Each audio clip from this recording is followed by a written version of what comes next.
And welcome back to Ted Reeve Arena in downtown Toronto, Ontario, Canada for the 3-4 game, the bronze medal matchup of the Fresh and the Furious 2014 Rookie Tournament. I'm Captain Lou Albamo, joined on the microphone by Ross Vegas. Hello, everybody. And these teams have been dueling all day long against other teams. Both just dropped their semifinal game. The South Simcoe Rebel Rollers lost to Les Bouches, the team from Quebec, just previous to this game, so they have had no time to rest. And the D-VAS lost handily to the Cannondals from Capital City Derby Dames from Ottawa.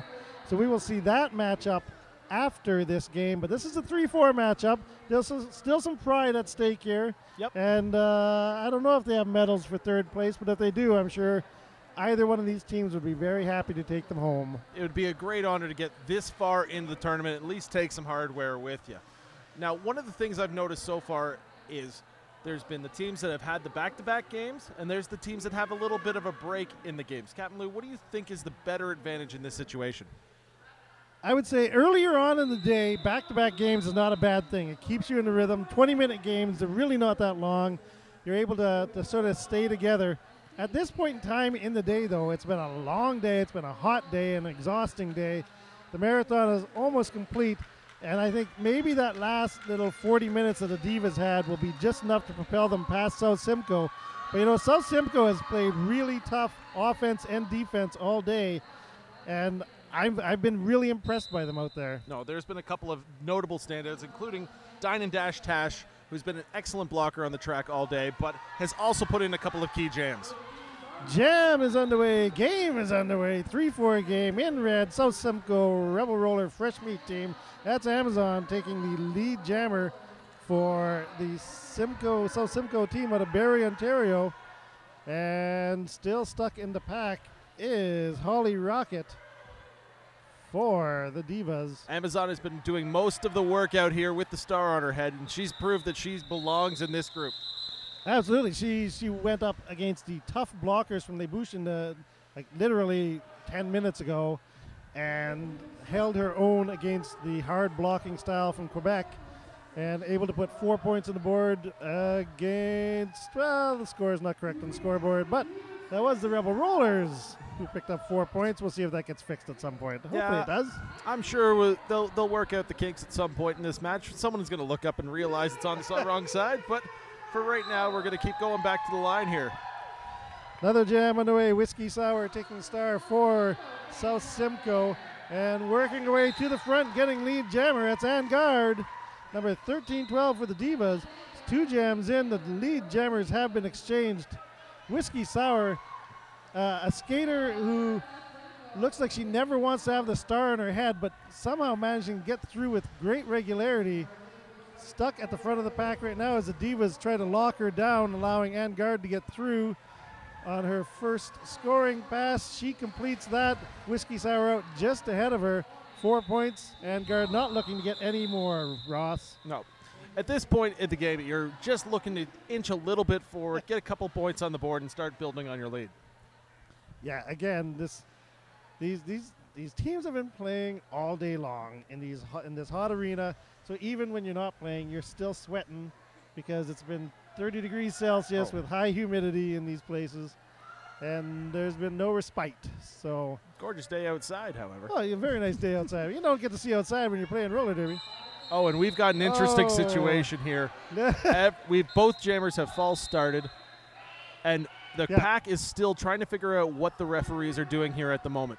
As long as both jammers are going to go to the penalty box for a penalty on a false start in this situation because they did not yield anything. Now it's just a race to the penalty box to see who sits first. At the end of it, they're both going to get popped out. It's going to be a full 2-minute jam. Yeah, and we will get going as soon as we sit down as Jammerhead Shark, I believe, that went to the box. So, yeah, what happened is that the whistle had not blown. Both teams sprinted forward to the pivot line, and I think the jammers thought that the jam was on, and both jammers took off, and then the whistle blew. Neither one yielded any kind of advantage. Both got those false starts. And as Ross said, we now have a 2-minute jam. Initial pass done by both sides. Ojibwan Kenobi, Ojibwan Kenobi, and Jammerhead Shark. And that initial pass was easy, but the scoring pass is a different story, as Bloc Québécois and Flight of the Concords doing a great job of holding Kenobi in the pack. Getting out on completing her first scoring pass. Jammerhead Shark, there's Kenobi. She's got 4 as well. Teams trading points, Ross. Yeah, it's been neck and neck right now. It's with no separation between. It's just basically who can break through their wall the quickest to get out as quick as possible. At this point, it is a race around the track, unfortunately, not just getting through the pack. Right now. And normally these 2-minute jams are quite exhausting, but that 2-minute jam got about 45 seconds cut off with all the confusion, so they haven't had to skate the full time. Still, at this point of the game, 2-minute jam is a 2-minute jam. That's Everyone right. is tired. Kenobi knocked to the outside. Jammerhead Shark looking to get one final scoring pass as time comes out. Pushes a bit too far, picks up a track cut. It looks like there's a track cut coming to the D-VAS at the end of that jam. So a little touch to the inside as Jammerhead Shark tried to get through. Yeah. We're going to get ourselves an official time out. It looks like they're going to come out to challenge that penalty at the end. Yeah. Now, that's completely understandable. At this point, if you get your jammer out, you start even. You don't want to give up a power start at this point, but we'll see what happens with this official review. Yeah, I mean, we have seen all day long that, I mean, in a regular game, a power jam is important. It's a great option to have the only jammer on the track, the only person who can score points. In a 60-minute game, 30 seconds is not that long, No. but it's a great advantage. In a 20-minute game, 30 seconds is basically the equivalent of 3 times the value as it is in a 60-minute game. There's only so much time that you That's have right. to play. Yeah, so I mean, you do not want to give up power jams, especially with, well, look at that, they finally fixed the score. Hello. I think with the scorekeep, the jam refs going over to the scoreboard, it looks like they're going to try to fix this situation right now. Probably a good idea before any more time ticks off the clock. There is still 15 minutes and 33 seconds remaining in the game. Again, this is a 20-minute matchup, just like all the games today have been. Quick little sprints that somehow become incredibly exhausting in the last 5 minutes, because when you only have 20 minutes to play, you give your absolute all in each and every jam that you're out there. There is no rest for the wicked. Very, very true. As we're set to get back to the action here, it seems the score is the Rebel Rollers 15, D-VAS at 13 with 15:30 left to play in the first within the game, sir. Dine and Dash Tash, the skater you mentioned earlier on in the game, Ross, is taking the star for the Rebel Rollers. It is a power jam with Jammerhead Shark still in the penalty box. And the captain, Dine and Dash, being knocked to the outside by Juggernaut J. Captain on captain action going on in the pack. Oh, and a forearm penalty. It was when she was going to the outside of the track. She used her forearm to try to push herself back onto the track, and the referee deemed that to be a foul. We're going to get a little bit of a jammer bounce coming out of here on this one. Power jam advantage flips over to the other side. And lead jammer being assigned to Jammerhead Shark. So that means she'll have control of when this jam ends. And Dine and Dash Tash should be coming out of the penalty box momentarily. She just stands, so less than 10 seconds left in her penalty as Jammerhead Shark comes around, is looking to put points on the board, looking for a lead change, fighting her way through that pack. Tough defense as Whiskey Sour, wearing the pivot stripe, is backstopping this defense. Jammerhead Shark just gave up at that point.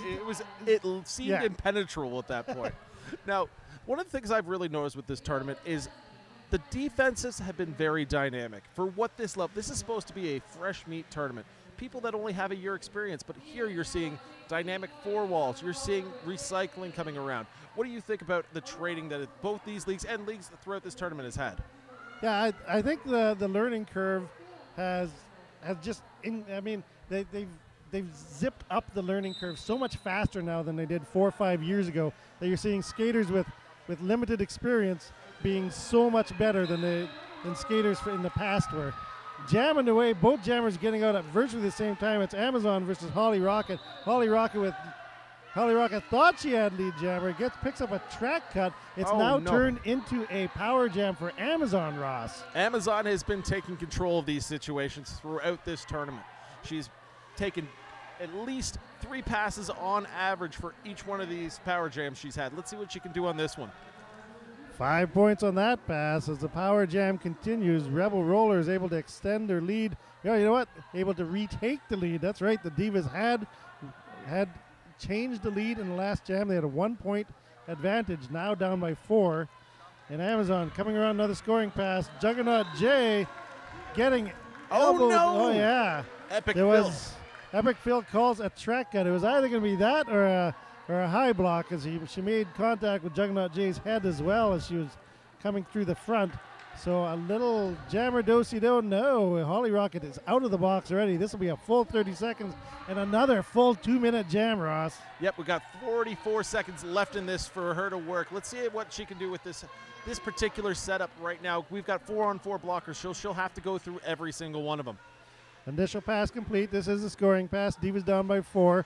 Probably points in the bucket for Amazon before she went to the penalty box. Mass genocide. Trying to get a piece, getting knocked to the ground. She's going to get a low block and head to the penalty box herself.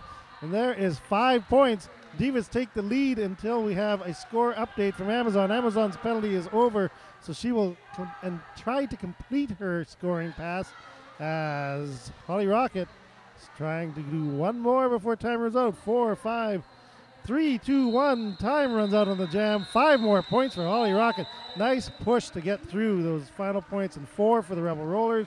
D-VAS take the lead. After all the scores been updated, it's D-VAS 26, Rebel Rollers 24 with 11:30 left on the clock here.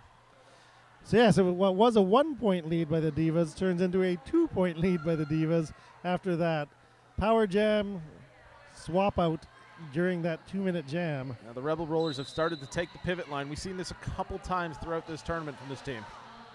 Yeah, I think they feel a little safer up there, especially when they have lesser numbers. You can't get those little pick plays as easily. And guard picking up lead jammer for the D-VAS. And that is Whiskey Sour getting through. I have to believe that Whiskey Sour has some sort of hockey skating background. She really has that stride of a former hockey player. Lots of potential there to build on for the South Simcoe Rebel Rollers. Little slow on the call-off.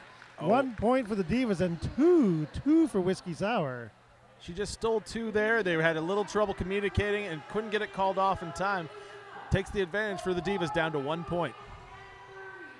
And those are really demoralizing moments for a jammer when they work so hard to pick up that point. The hands get to the hips a bit too late, and the other team ends up getting more points than you, especially when the lead is so close. You do not want that to happen. It's one of those things when you try your hardest to call off the jam. Unfortunately, sometimes it just doesn't communicate. And again, both jammers getting out at virtually the same time, but Ojibwan Kenobi heading to the penalty box for a forearm. That's going to allow number 14, Jammerhead Shark, free range on the track. Amazon this time wearing the pivot stripe, putting a big hit on Jammerhead. Not knocking her out. That job is done by Dine and Dash Tash, Las Vegas. Good thing you named her name at the beginning of this game because she's making you look like a genius. Well, she's been one of those notables throughout the entire tournament, so it would be poor of me not to mention her at this point. Unfortunately, she just went to the penalty box. That does happen. The strong blockers have a tendency to pick up penalties, but that's because they're doing so much. Jammerhead Shark really trying to take that outside line. Finally gets past the blockers of South Simcoe and picks up 5 points. The power jam is over. Kimikaze doing a nice job of pushing Ojibwan Kenobi out of bounds, but picks up a forearm for her efforts. Kenobi having to reset. She's going to get through now on her initial pass. And Jammerhead Shark getting cycled back by Amazon. It looks like she's trying to call. The Rebel Rollers have putting a stellar job on defense right now. They've had given up they've had a couple of strong power kills right now. But they've limited it to 1 or 2 passes in these ones. If they keep that trend, they might have a good shot here at the end. Yeah, I mean, to only give up 8 points, especially this is a freshman team, a rookie team. Skaters have only played for a year. To have enough awareness in the pack, ability to shut down a jammer on a power jam and only yield 8 points, that's fantastic. It's impressive all the way around. Another jam underway. We've got Holly Rocket in the back. Trying to get an outside line. She's going to get out first. And she does. Lead jammer going to the D-VAS. Holly Rocket has been consistent every jam that she's been out there. And making her way around the track, that is Mass Genocide for South Simcoe. The hands get to the hips. She looked like she was getting a little frustrated. She did pick up 3 points. Again, one of those things that the jammers will learn as they go along is that if you are in the middle of a pack and you're just making tiny little motions to your hips, really hard for your jammer ref to see. Good thing to make eye contact with them.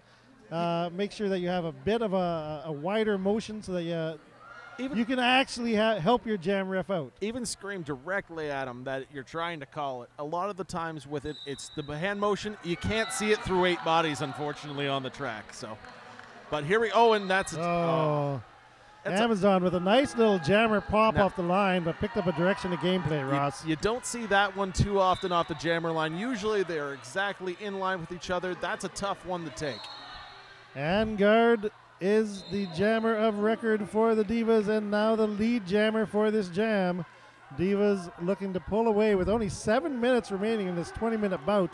This could be crucial for the D-VAS in taking home the 3rd place trophy. This is going to be a decisive defensive stand here for the Rebel Rollers. Let's see if they can pull it out.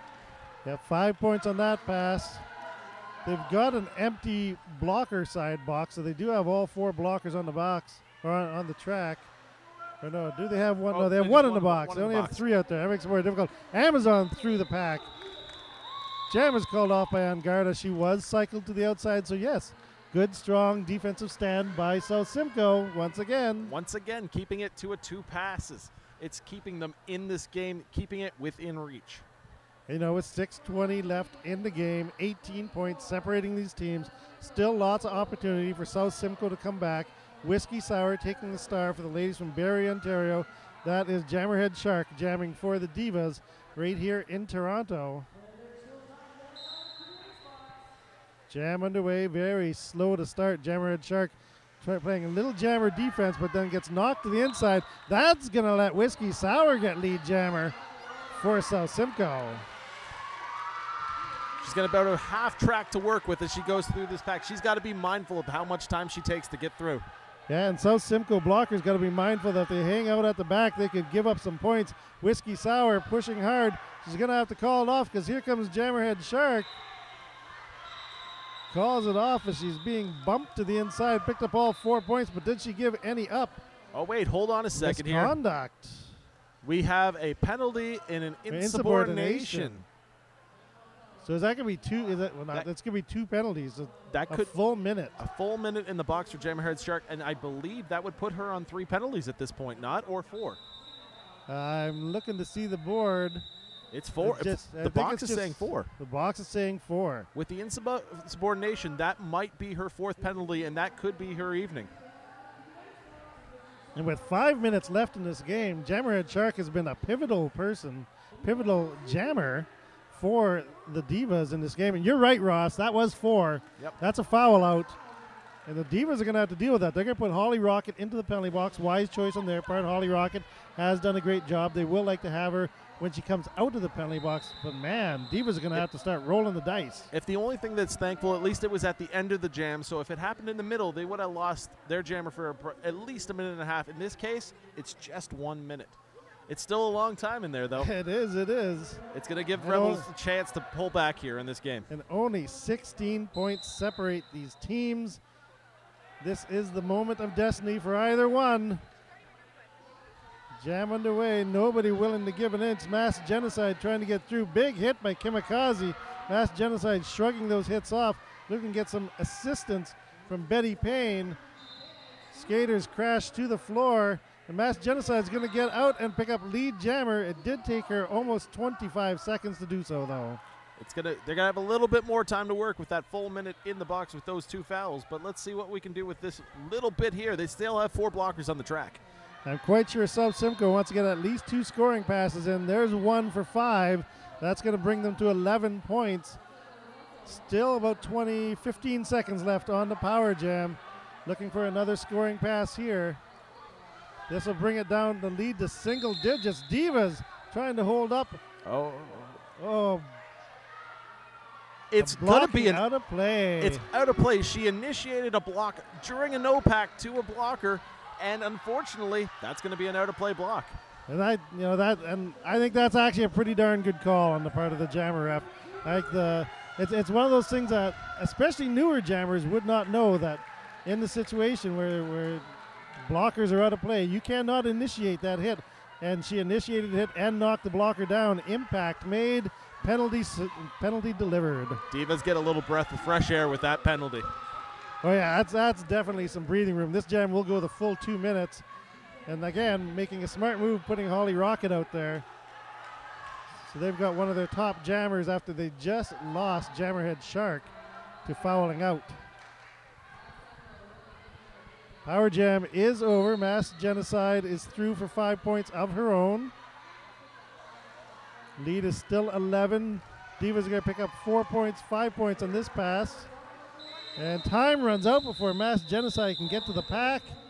And the D-VAS extend their lead to 16, which is actually, I guess, exactly what it was when the jam started, Ross. Yeah, that was a lot of bouncing, a lot of chaos, a lot of penalties, all to keep the same separation between the teams. Effectively 90 seconds of jammer penalties being served in that jam.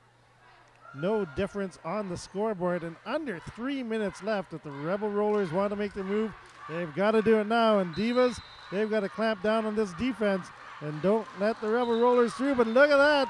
There's Diamond Dash Tash getting through for lead jammer. Once again in a crucial situation, she delivers. Captain of this squad, showing why, leading by example, and she's coming around a scoring pass. Nice move to the outside, accelerates through the pack and picks up 4 points. Will she call it or will she run it? They want her to call it. She does. They're going to call it. So 4 points. That'll bring it down to a 12-point lead. 2 minutes remaining in this game. We're getting down to last jam territory, Ross. It's one of those situations where the coaching strategy comes into play. When to call a timeout, when to use an official review. These are the questions that people ask after the game. Let's see what's going to happen right now. And even though it is the skaters that are considered fresh meat, often the bench staff are fairly fresh as well.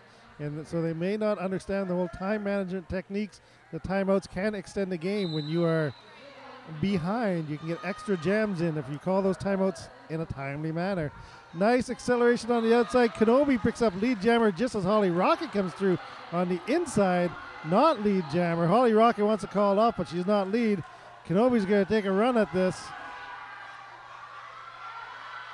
It looked like a little jammer action there, but instead they're going to run it through. They're going to take the run through the pack. It's a little bit of a gamble, but let's see if it works out. And Ojibwan Kenobi is going to get through and pick up 4 points for the Rebel Rollers. Time is ticking down in this game.